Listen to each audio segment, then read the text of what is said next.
because they were so like, oh, it must be kept perfectly clean and don't scratch the floors and don't this. And I was just like, what's this crap? You loved your stuff. So I gave them not that great of a review because there was a sponge on the table, which is who would have cared about it? But because of the way they set it up, right? And it just assumed everybody's going to be a jerk, that you kind of push in that jerky state of mind.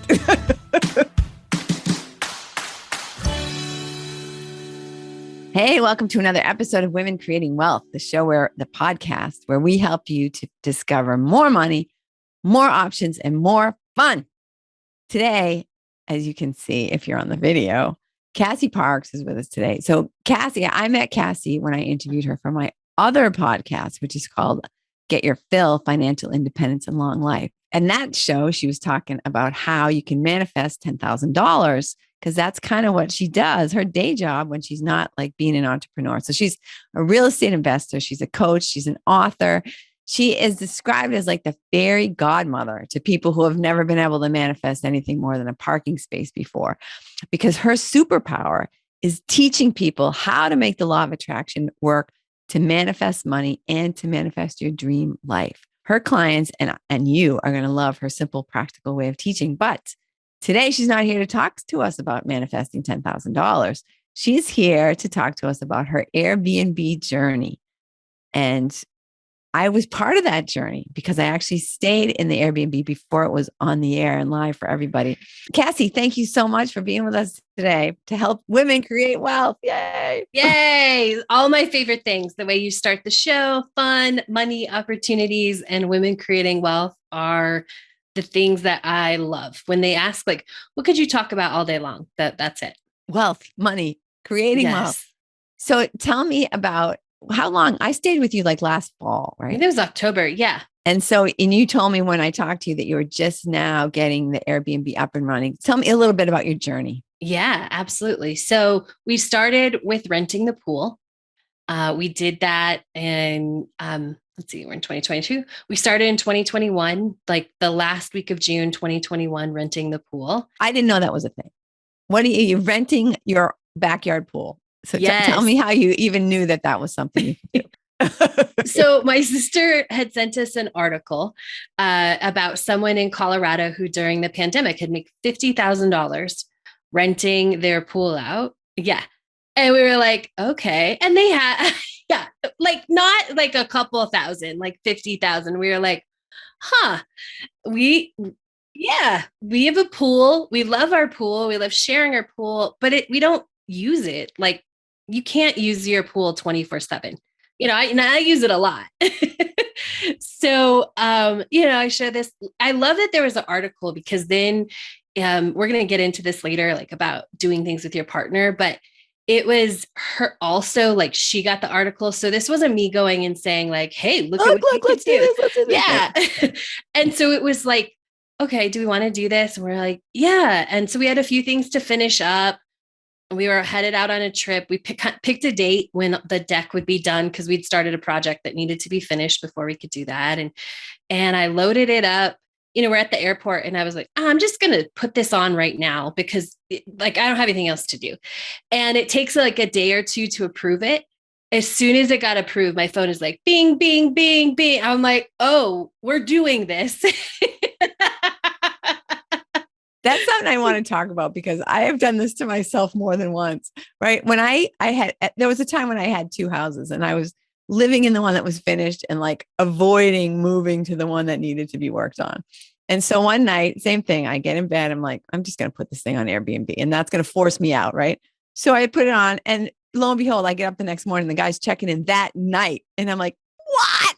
I started packing up all my food, all my clothes. I had to like in one day move almost everything over to the other place. I'm like, oh my God, but it's a good, right? It forces action. It forces this. We did out the Airbnb. I'm like, we're picking a date and it'll all get done by the time that person's supposed to check in because sometimes we just need that. Yep, exactly. Okay. So you got the pool on. That was step one. That was kind of a way of sort of like testing the waters. Is that right? Yeah, we had talked about Airbnb-ing the house. I think it set itself up. So we had to build the stairs, but there was already a deck with an entrance on the top level. When we bought the house, I was like, this house is so big. It's got 3 levels. We could rent out we could rent out the bottom as an apartment. We can rent out the top as an Airbnb. I had already thought that. And 2 years later, and I had said that and it was like, no, I don't want to share my house with anybody. I don't want anyone else. I'm like, okay. So it was a no, and that was okay. And then we started, and I do want to, it's okay if I share the pool app. So that anyone's like, I didn't know you could rent a pool. 100%. It's Swimply. So SWIMPLY. So it's mostly all over the country. And you can just put that in and see if there's a pool if you want to go rent a private pool in your area. I didn't know I'm like, this is what I would have wanted before I had my own pool. Yeah. So let me just say something too, because I feel like I didn't do a good intro. So a couple of weeks ago, we talked about how you can make money when you have no money and no house. And then last week, we talked about how you can make money if you have a little bit of money, but you have no house. And now we're kind of getting to where if you have a little money, or maybe you don't, but you have some house, these are some things you can do. So you can rent your pool, which is awesome. And before we turned on the recording, you were telling me about renting your backyard to people with dogs. Awesome. So just tell me about that a little bit. Yeah. So I got, I don't remember the app right now, but I'm sure if you Google like rent out your space for dogs, it'll come up. But I see this app all the time and it's like, do you have extra space? And so this is, if you have land that's not being used, or you have a really big backyard, or you can rent it out to people who don't want to take their dogs to the dog park, but want that experience of having a space for their dogs. Maybe they live in an apartment or whatever, but they just don't want to be around other dogs. And so, you don't have to like do the house. They're supposed to clean up after themselves, which is, what I love about that app. It's better than having your own dog. Yeah. They just come use your backyard, just similar to how people use their pool. They go through the gate. Some Swimply people choose to like meet each guest. We don't. We let them be on their own. Like they come in, they do their thing, they clean up and they leave. And it's awesome. And that's the way it sounds like you can do with the dogs as well. I'm like, that's genius, because if you have a big yard that's not being used, why not? And not all dogs are dog friendly, right? Not all dogs like other dogs. They don't want to play with other dogs. It's a great idea. It's such yeah. So you can do that. I mean, there's so many things that you can rent, which is amazing. So we did the pool. And so that was I think the money is what really opened the door to the Airbnb. Oh, start to erode that wall of resistance, right? Yeah. So we, a combination of things. We made $12,222 from the first year on with our pool, which is amazing. Awesome. Well, considering it's seasonal, right? I mean, that's not even a whole year's worth of rentals, like maybe 6 months. How? Well, because we didn't even start till the last week of June. So it was the last week of June to basically the beginning of October. And, so that's 3 months in 1 week, and it was easy. And I think that was one of the things. And, it's getting used to having someone else in your space and that not being a thing, I think was part of what opened that door to the Airbnb. There was, I hope it wasn't that you had a bad experience when we stayed there. And she's like, oh, I'm never doing that again. No. Oh yeah. Why did it take me so long? Yeah. That was the original question, right? No, it was great. And that I think was really great. The opportunity, for us, I was on your podcast and we just randomly started talking at the end. And I'm like, oh yeah. Oh, I said, oh, I think you said you were coming to Denver. And I said, oh, we're opening the Airbnb. Why don't you stay? And then you were like, oh, I'm a super host. I'm like, oh, of course, and which was great because the stairs weren't built yet. So you come in the house, which even gave, just I think made it more comfortable and like the idea. Yes. And so the biggest thing for us is that we had to have the stairs built, and we had got we have a huge hot tub that we got right around the time that we made this decision, and probably chose the wrong place to put it. So because we were.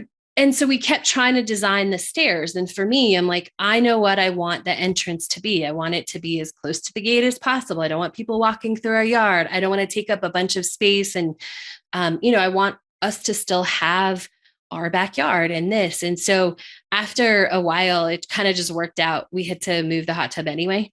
And which is an easy yes. And then the stairs could just go in. We had to move it for other other reasons. And so it was just like, oh, perfect. Like we have a reason to move it. Now the stairs, we went on vacation and our friend stayed here and he built the stairs for us. Like they stayed here, watched our dogs and built, we came home, we're like, yes. And my partner, she finished them. He did the hard part. She did the railing and some of the other things, but he got them set up. And so that was really the biggest barrier for us, was just getting the stairs built and making the plan, and I was working with a designer at a time to try and figure out, okay, what's the best place to put these stairs? Because it does impact your yard and your living space. And if you're living there, I think for me, I want to still enjoy it. I don't want to be making money and it doesn't feel good. I want to feel like I get everything I want for my house and I get to make money. Yeah, that's a really great point. So let's talk a little bit about that whole negotiation process. Like if it's not like you in your own house by yourself, right? And you have a partner, you have a family maybe, and like, how do you sort of get other people to feel comfortable, get people on board with the idea of having basically strangers coming into your home, even if they're using a separate entrance? So I'm a law of attraction coach. So some of this does apply into there, right? Is having that vision, just having your vision without pushing your vision. Those are two very different things. And you can hold your vision and let things unfold. And so you just take those little moments like, oh, yeah. Because my next thing is that we could totally wall off part of our main level. And we built a door out of our new bedroom. And so I'm like, we can rent it for 10 people, for $500 a night. And we could live in that section for like a weekend. And I'm like, I'm fine with that. So that's my next thing. So what I'm doing now is like, oh, well, what would it be like? What would it, what if we could? And be like, oh, and for me, I have clients too. I'll be like, oh, my client just switched to doing her whole house. And like, she's already booked 50 grand. And I just dropped these things, like just sharing information without, and the key to that is to really not be pushing, just being open and allowing the time and then asking questions. It's really about understanding and not necessarily fixing what our partners don't like, but like, oh, what is it that doesn't feel good about that? Oh, I'm worried about XYZ, da, da, da. And I don't try and ever like come back with, oh, well, this doesn't matter. This would happen. This would happen. I'm just like, okay, like I hear you. And then when there's another opportunity, I say, oh, let's say it was, we were on board with the stairs anyway, but let's say it was, oh, I don't want somebody walking through my house. I would listen to that. And then I would say, oh, I wonder how much it would cost to build stairs. Or I go do the research on my own, figure out like, what is that investment going to be? And then come back with that, and just kind of being open or talking about what other dreams there are and what are you willing to, what does feel good to you? Or, what can I do to make it feel better? And just being open and listening to those things without coming back with, oh, okay, fine. We'll do this and let's do it right now. But another thing too, I think that can help is if you see the vision of what that money allows you to do, right? So it's not like money by itself is not always appealing. It's the power that money brings you. Like this money. Well, what if, we rent the house for 6 months and then we use that money and go travel the world for 6 months? What do you think about that idea? Or, right, if you got something to do with the money that you realize it's more of a tool and not just like something to keep accumulating. Yeah, not just like the pile, but oh, we could do this, which is one of the things that I have done too is, oh, well, what if we rented the house and we rented a hotel downtown? Like we could spend a weekend downtown, and we could do this and, which we could choose to do now, but it's like that. I'm like, that would give us a reason, to say, yes, let's do that. And sharing those ideas. And it's very interesting when you are willing to go slow and gentle. The other night we just had a conversation. My partner was like, I really love that you see all these other ways to make money. So like now she's starting to see it and she's like, it's very cool. Like, oh yeah, that's getting rented. Like, oh yeah, that's better than like, oh my God, there's so much stress. This person just wants to make money from everything that isn't nailed down in my house. Oh my God. Yes. Yeah. And, and I always share the numbers too. I'm like, oh, at this rate, or I'll be like, oh, we got like a possible booking. Remember we got the first like week long or 6 day. And I'm like, oh, this person might book and it's $1,000. I'm like, that's awesome. Like, okay. And just kind of sharing those wins, and just asking a lot of questions. I think that there is a lot more in the abstract with Airbnb, right? I think a lot of people have this like worst possible scenario type things in their mind. And then when you actually start to, have the experience and you realize that most of the people are really cool, most of the people are really mellow, especially when you have a smaller space. I think, it's one bed, how many people are going to come, right? So, and especially too, like that it's clear that it's in your home. So you're not going to get people who are going to want to party and be out at all hours and make a big mess and stuff because they know you're right there. You're going to shut them down right away. So yeah, that's a good point. And I think that you do. And that happened to me with the pool too. You go I went and looked at other people's listings and there were like 10 or 12 other pools in the Denver area. And I was reading one person's and it was all about like cleaning up your mess and doing this. And I'm like, oh, are people going to leave a mess? Like no one has ever left a mess. Like maybe one like straw wrapper I've had to pick up in a year of doing this. We can't have that. Yeah. Yeah. Like it's like, oh no. And you find that when you start doing it, oh yeah, like people are so happy. They're so respectful of your space because they want to be there. Right. And the review process too, where you're reviewing each other, everybody like wants to be on their best behavior. The hosts want to be great and the guests want to be great because they don't want to get banned from ever using a pool again, or right. And people don't want to rent to them because they're getting 1 star everywhere. I mean, absolutely. Yeah. Which is great because that's something that hotels don't have, right? They can't ban people, like this person trashed the room. You don't nobody ever knows that. What other things do you think people should be thinking about, like they maybe don't think about when they're wanting to use a portion of their own home, or even like, a couple of weeks ago we had a guy on his first experience for Airbnb was renting a bedroom that his brother used to have, so right in his same space, same shared kitchen, everything the same. Like, what kinds of things do you think people might not be thinking about when they're getting ready to embark on something like that you think they should know? Yeah. I think if it's a separate space, I think the biggest one is that there's probably going to be an investment up front.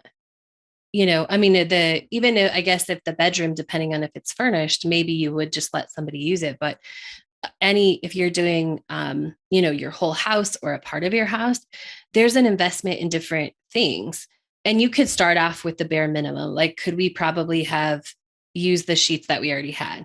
Yeah, but we had, we could, but no. And we did want 2 sets of everything to make life easier if we want to turn it over. Right. And it was okay for us. Like we were fine. And we already had, it just came out. It was fun because it was like, oh, let's just come out of the pool fund and we'll pay it back, and it'll just accumulate. Right. But if I had just started, it might've been like a shock. Like, oh, okay, we had to do this. We invested in a funny story in the middle of this is we realized we either lost or we may not have ever had the key to that door upstairs because like we never had a reason to go from the outside and unlock it with a key, right? Because there was no stairs before, there was no reason. And so a couple hours before someone was going to get here, we realized we don't have a key. We invested in the combo lock and we could have got a cheap, right? We could have bought a $40 just a deadbolt, but we wanted the easy. And I think that is what you want to make it easier on yourself up front, make that investment up front.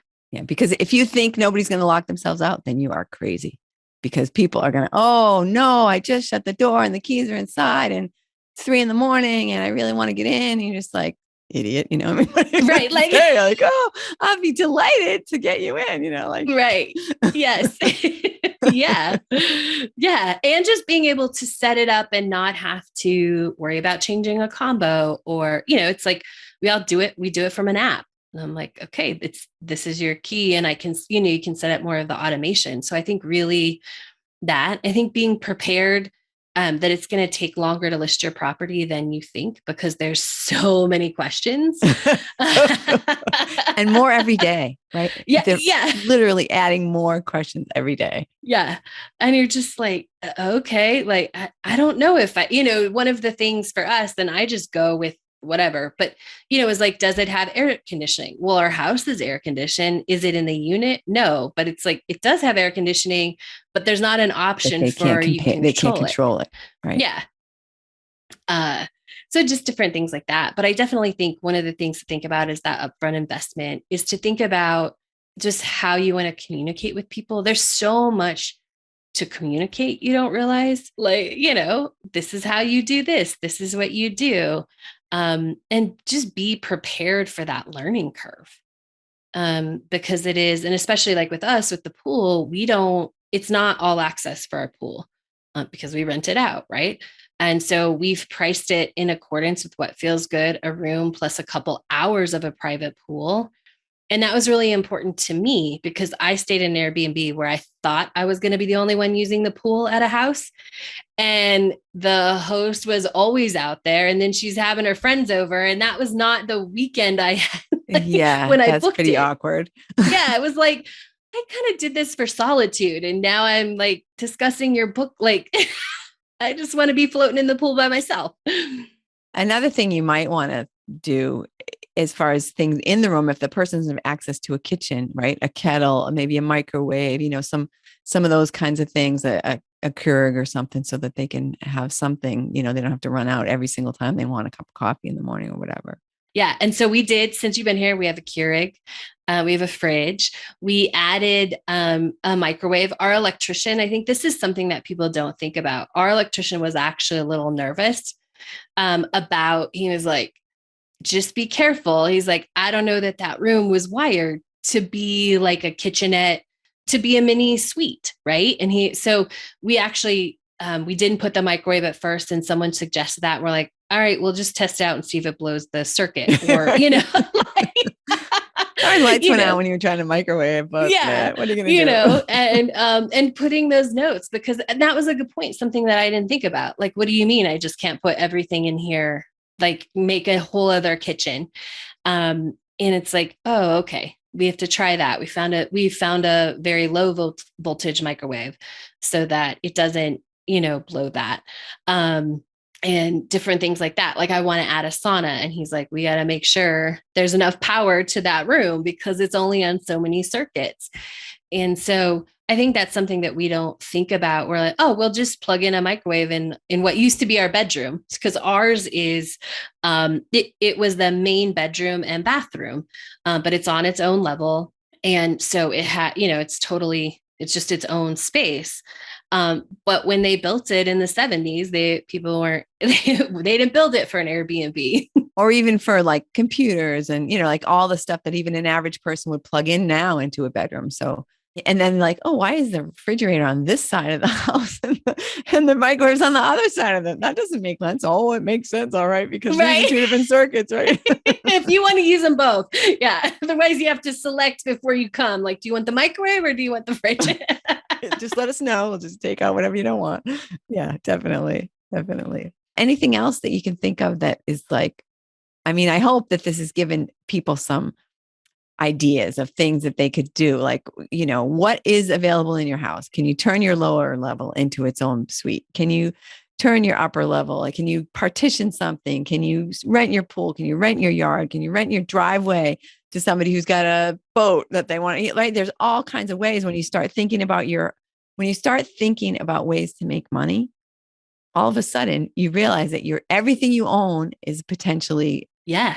You mentioned like a partition. So let's say if you're like, well, I'm listening to this interview and I just don't think there's a way to close off my house, right? There is now an app, I can't remember it, for storage. So if you have an extra room, you can rent that to someone for storage. So they only be coming in and out every so often and scheduling that versus, an Airbnb. If you're somebody who doesn't like someone else in your space, but you have the empty room, you can rent it for storage, or like you said, a garage space for an extra car, a boat, or driveway, whatever it is. There's so much space to use. Yeah, absolutely. It's just, I think, I mean, we sort of started this conversation talking about mindset. And I feel like that's what it all comes down to. When you start thinking about, okay, what do I have that I can, like, let's say I have a car. Okay, so I can deliver stuff, I can deliver people, I can rent my car to other people, I can do whatever, right? So you start thinking, okay, what's an asset that I have and what can I possibly do with it to make money? And then, right, if you come up with a great idea like the Airbnb guys originally did, you can say, oh, can I take this a step further and help other people to do the same thing? Like the Swimply. I mean, what a great idea. What a great idea, right? I mean, I wish I'd thought of it. Yeah. Everybody's like, oh, I should have thought about, and he was his little, like his younger brother and sister, like the neighbors. He was like, well, that pool is empty all the time. And my brother and sister want to be in it. How can I make that happen? And think about the things like, I mean, when you think of like Uber and Lyft, that was like all the things that you take an industry that's been around since the dawn of time, like taxis, right? And you say, what isn't working about taxis? And then you just like, one thing is you can have a crappy taxi driver and you can never rate them, right? And they don't take credit cards, and right, and then you just rethink it all, and then boom, you've got this great idea. So just get your head right, man. That's it. Yeah, yeah. And check out too, any space, you could set up a date night space. Like if you could make a space in your backyard, and you can, Swimply's adding, there's also peer space, like spaces. So if you have something really cool, your gym, if you're somebody who loves to work out and you built like your own specialized gym in your house, you can rent that. Like people are renting gyms because they want that. And I think especially post pandemic, we want a more private experience. Like we learned how to have that and how to be okay with that. And so people are seeking that private, like they like not having a million people. So back to the date night, we have a little corner in our yard, and I often think about, if there's space and time, it's very pretty, and we can put up the lights, and it can be a date night space and people want unique. So they want to be able to say, oh, okay, I'm just going to go do this thing that is different and unique. And yeah, you have an amazing like little corner, even if it's just like a little patio, like make it the ultimate experience for a date, or think about. And I think that's one other key that we should just talk about as we wrap up is decide who you want to use the space so that you cater to them instead of trying to make it for everyone. If it's a date night space, make it a date night space. If it's a family game space, make it a family game space. But sometimes those don't mix. They might have crossover, or somebody might say, oh, like, can I bring my date for this games? Like, yes, but really decide who you want to show up in your space. Yeah, that's an excellent point, because it definitely matters. I mean, I remember one time we rented a boat, and I mean, not a boat that you drive around in, a boat to sleep in. And the guy was all about party, right? He's like, and the fridge is stocked with beer and blah, blah, blah. I mean, we just wanted like a really cool, an inexpensive way to stay really close to New York City, right? But it was clear and obvious who his ideal client was. They were all about like party beer, we're stocked, everything's stocked, no problem. And it's perfect for that, because we were out in the middle of nowhere on the pier, so yeah, exactly. Who do you relate to? Who do you want in your space? What kind of stuff do you want to deal with? What kind of people, right? That you want friendly, happy people, then that's potentially a different write-up. We stayed at this place in New York State, and the hosts were like, don't trash the place and make sure you clean up. And like, they were so bitchy. I was just like, ugh. Right. Ugh.